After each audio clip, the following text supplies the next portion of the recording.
अस्सलाम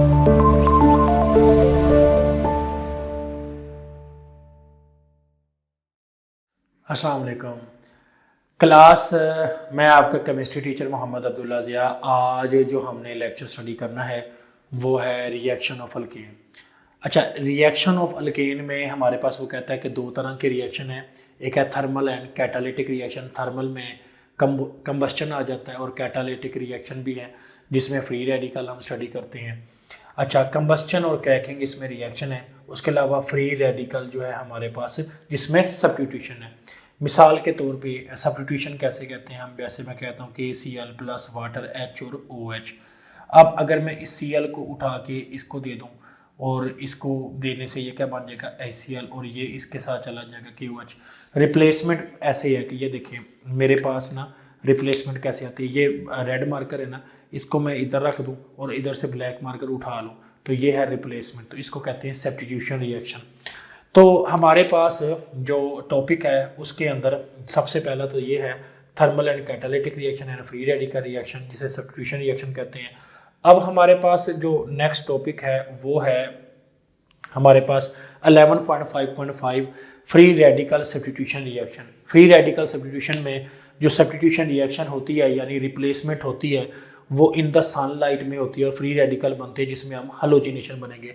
हैलोजिनेशन का मतलब है हैलोजन यानी एक्स ग्रुप यानी फ्लोरीन, क्लोरीन, ब्रोमीन और आयोडीन का मिलना किसके साथ, यानी अदर जो हैलोजन्स होते हैं इनका अल्केन्स के साथ मिलना।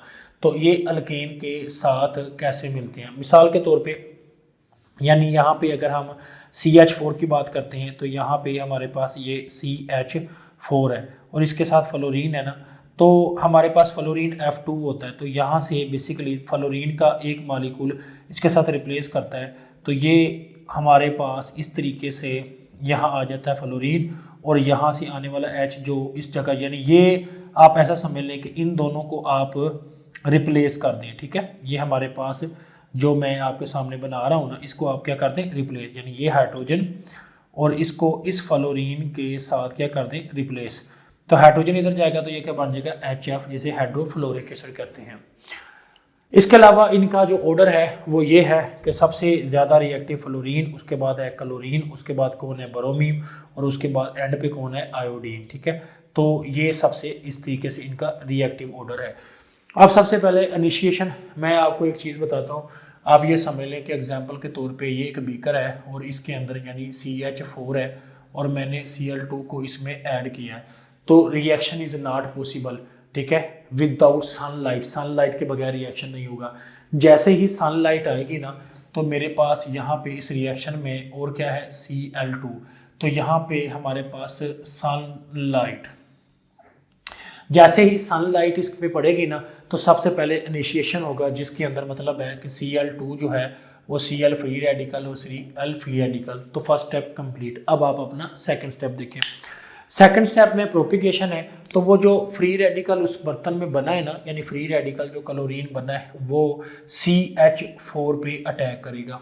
CH4 पे अटैक करेगा ना तो इसका एक हाइड्रोजन लेके क्या बन जाएगा HCl और बदले में इसको फ्री रेडिकल जो है ना वो रिप्लेस कर देगा तो वो बन जाएगा CH3 फ्री रेडिकल। ठीक है, अब क्योंकि इस बर्तन के अंदर जो CH3 फ्री रेडिकल है ना वो इस पूरे बर्तन में उस क्लोरीन को ढूंढेगा जो अभी तक भी जो है ना वो फ्री रेडिकल नहीं बनी, मिसाल के तौर पे Cl2। तो ये क्या करेगा, ये फ्री रेडिकल इस क्लोरीन को देगा और वो क्लोरीन को फ्री रेडिकल देने से वो क्लोरीन फ्री रेडिकल बन जाएगी और बदले में एक क्लोरीन ले लेगा तो ये बन जाता है CH3Cl। अब आप लोगों की जो बुक है उसमें ये स्टेप कैसे लिखा गया है, इन दोनों स्टेप को कैसे लिखा गया है वो मैं आपको लिख के बताता हूँ। बुक में आपके ये लिखा गया है कि यहाँ पे हाइड्रोजन हाइड्रोजन हाइड्रोजन और हाइड्रोजन और इसको लिखा गया है फ्री रेडिकल और ये इस तरीके से रिप्लेस होते हैं और जो Cl है वो यहाँ पे आ जाता है, यानी ये देखें जी यहाँ पे आ जाता है, ये जो हाइड्रोजन है वो इसको मिल जाता है और ये बन जाता है HCl। ठीक है, और इसको मिल जाता है फ्री रेडिकल। तो ये आपकी बुक में लिखा हुआ है। उसके बाद ये स्टेप आपकी बुक में कैसे लिखा हुआ है, ये इस तरीके से लिखा हुआ है कि यहाँ पे 3 हाइड्रोजन हैं और उसके पास फ्री रेडिकल है, वो Cl2 के साथ रिएक्शन करता है, ये इसको मिलता है तो ये बन जाता है फ्री रेडिकल, और ये क्लोरीन इसको मिल जाती है तो वो क्या होता है कि यहाँ पे क्लोरीन है और बाकी तीनों हाइड्रोजन हैं। अच्छा, अब क्योंकि टर्मिनेशन है इसमें सारे फ्री रेडिकल बनते हैं, जितनी भी इस बीकर में अभी तक मौजूद है ना क्लोरीन फ्री रेडिकल, वो क्लोरीन फ्री रेडिकल से मिलती है और क्या बन जाती है Cl2। इसमें जितने भी अभी तक CH3 फ्री रेडिकल और CH3 फ्री रेडिकल मौजूद हैं वो आपस में मिलके क्या बन जाते हैं CH3 बॉन्ड CH3 इथेन। अभी तक जितने भी इस बर्तन में यानी इस बीकर में CH3 free radical chlorine free radical मौजूद है ना वो इसके साथ मिलके क्या बन जाते हैं CH3 बॉन्ड Cl। तो ये हमारा यहाँ पे लॉन्ग क्वेश्चन कंप्लीट।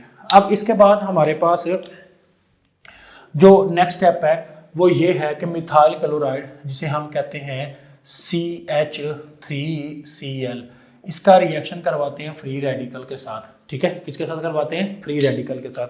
जब फ्री रेडिकल के साथ रिएक्शन करवाते हैं तो फ्री रेडिकल जो है ना वो इसको एक हाइड्रोजन ले लेती है और बदले में फ्री रेडिकल देती है। अब क्लोरीन ने जैसे ही हाइड्रोजन लिया तो वो क्या बन गया HCl, और पीछे इसको फ्री रेडिकल दिया तो ये रह गया CH2 free radical chlorine.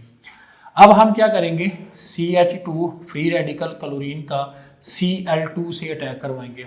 Cl2 क्या करेगा कि फ्री रेडिकल इसको वापस करेगा और ये फ्री रेडिकल बन जाएगा और इससे ले लेगा Cl, तो इस तरह CH2 और एक क्लोरीन और लेने से क्या बन जाएगा Cl2। तो ये हमारे पास बन गया डाइक्लोरोमीथेन। ठीक है, यहाँ पे क्लोरीन कितनी है? 2, तो डाइक्लोरो, ठीक है, क्लोरो और क्या है मीथेन एक यानी कार्बन है इसमें। उसके बाद हम इसको नेक्स्ट ले लेते हैं CH2 Cl2 को, इस पे फ्री रेडिकल फिर अटैक करता है, ये फिर हाइड्रोजन लेके क्या बन जाता है HCl। अब फ्री रेडिकल जो है वो इस पे आ जाएगा हाइड्रोजन, जब क्योंकि इसके पास एक रह चुका है और Cl क्या है 2।